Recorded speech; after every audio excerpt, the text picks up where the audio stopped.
Assalamualaikum warahmatullahi wabarakatuh. Selamat datang di video pelajaran prakarya kelas 9 dengan materi kerajinan dari bahan keras. Jangan lupa simak video ini sampai selesai ya. Apa sih itu kerajinan bahan keras? Kerajinan adalah suatu karya seni yang proses pembuatannya menggunakan keterampilan tangan manusia. Berarti kerajinan itu dibuat oleh seorang pengrajin. Jadi, kerajinan bahan keras adalah suatu karya seni dengan berbahan dasarkan bahan keras. Bahan keras di sini itu adalah bahan yang teksturnya itu keras, kemudian teknik pengolahannya itu menggunakan alat-alat batu seperti tata ukir, kayu, amplas, dan lainnya. Bahan keras itu sendiri ada dua macam, yaitu bahan keras alami dan bahan keras buatan. Yang pertama, bahan keras alami dapat diartikan sebagai bahan-bahan yang berasal dari alam dan memiliki kekerasan yang lebih tinggi daripada bahan-bahan yang biasa digunakan dalam kehidupan sehari-hari. Contoh bahan keras alami adalah sebagai berikut, simak baik-baik ya. Yang pertama, karang laut. Karang laut adalah bahan alami yang kuat dan tahan lama. Karang sering digunakan untuk membuat hiasan atau dekorasi rumah yang indah. Bambu. Bambu adalah bahan alami yang kuat dan ringan.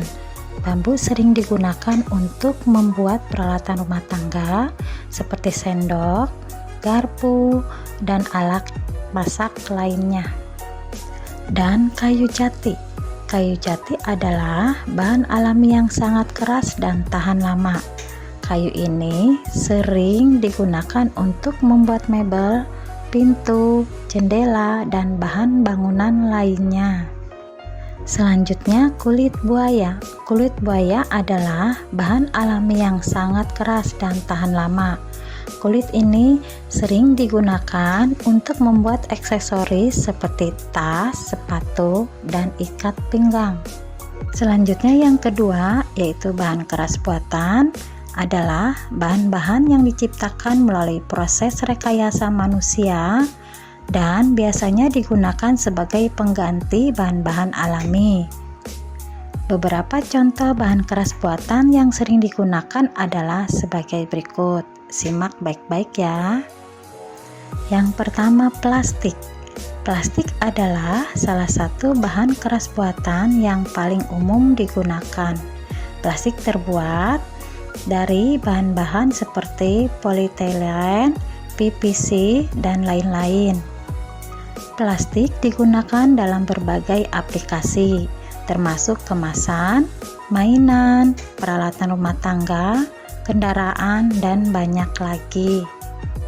Selanjutnya kaca. Kaca adalah bahan keras buatan yang terbuat dari bahan-bahan seperti pasir, soda, dan kapur. Kaca digunakan dalam berbagai aplikasi, termasuk kaca jendela, kaca pintu, kacamata, dan banyak lagi. Dan keramik. Keramik adalah bahan keras buatan yang terbuat dari tanah liat, pasir, dan bahan-bahan lain yang ditembakkan pada suhu tinggi. Keramik digunakan dalam berbagai aplikasi, termasuk konstruksi, peralatan rumah tangga, dan industri elektronik. Dan selanjutnya logam. Logam adalah bahan keras buatan yang terbuat dari campuran logam dan non-logam. Logam digunakan dalam berbagai aplikasi, termasuk konstruksi, kendaraan, dan peralatan elektronik. Prinsip kerajinan bahan keras ada 3 macam. Yang pertama, keunikan bahan keras. Bahan keras yang akan dibuat sebagai produk kerajinan memiliki keunikan yang akan membuat kerajinan yang diproduksi menjadi lebih menarik. Contohnya pada kayu. Kayu itu memiliki serat yang dimana seratnya itu akan menambah daya tarik dari sebuah produk kerajinan. Selanjutnya, prinsip yang kedua itu adalah keragaman muatan nilai dalam produk kerajinan. Nah, kerajinan yang dihasilkan oleh manusia atau yang dibuat oleh manusia itu memiliki nilai fungsi yang bermacam-macam. Salah satunya adalah yang pertama, produk kerajinan dengan nilai fungsional. Maksudnya, kerajinan memiliki fungsi-fungsi tertentu. Dan yang kedua, produk kerajinan dengan nilai informatif. Maksudnya, kerajinan yang dibuat itu memiliki informasi-informasi tertentu. Dan yang ketiga, produk kerajinan dengan nilai simbolik, di mana dalam kerajinannya itu akan sesuatu. Kemudian yang keempat adalah produk kerajinan dengan nilai prestasi atau wibawa, berarti produk kerajinan yang dihasilkan itu memiliki nilai lebih. Wah, adalah contoh dari produk kerajinan yang memiliki nilai fungsional. Dan ini adalah tempat buah yang berbahan dasarkan bambu. Fungsinya sebagai tempat buah. Kemudian selanjutnya di sini ada produk kerajinan yang memiliki nilai informatif. Di sini adalah gantungan kunci yang ada gambar logo sepak bolanya. Berarti di sini menginformasikan logo-logo sepak bola. Nah, selanjutnya ini adalah contoh kerajinan yang memiliki nilai simbolik. Ini adalah dinding dari Candi Borobudur yang menceritakan kehidupan pada zaman Kerajaan Kertanegara.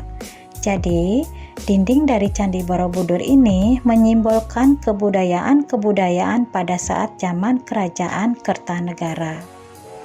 Terakhir adalah contoh gambar produk kerajinan dengan nilai prestasi. Di sini seperti tas yang terbuat dari bahan dasar kulit. Biasanya suatu produk kerajinan yang dari bahan dasarkan kulit itu biasanya memiliki nilai wibawa yang tinggi.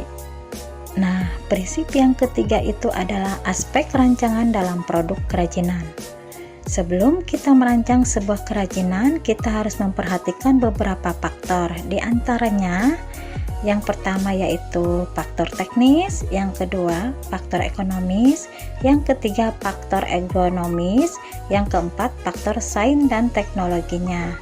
Dan yang kelima, faktor estetika. Selanjutnya, faktor yang keenam, faktor kondisi lingkungan. Mari kita bahas satu persatu. Yang pertama adalah faktor teknis. Pertama, metode produksinya. Kedua itu adalah penerapan daya mesin atau manual. Maksudnya di sini pengolahannya menggunakan mesin atau menggunakan manual atau kerajinan tangan murni. Ketiga, tingkat kemahiran sumber daya alam manusianya.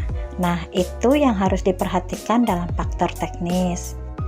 Yang kedua, faktor ekonomis. Faktor ekonomis ini meliputi pemasarannya yang tahan persaingan, kemudian sistem pemasakannya, hak cipta, nilai jual dan keberadaan suku cadang, selera masyarakat terhadap produk tersebut.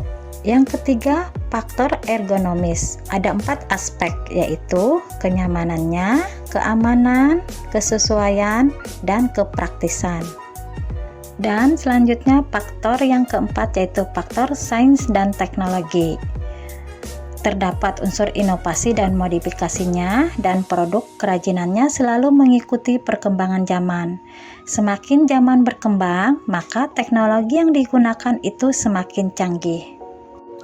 Dan yang kelima yaitu faktor estetika. Yang diperhatikan dalam faktor estetika itu adalah menampilkan keindahan, memiliki daya pikat, adanya keserasian, penggarapannya detail, perwarnaannya, dan kesannya akan ditampilkan dari suatu produk kerajinan.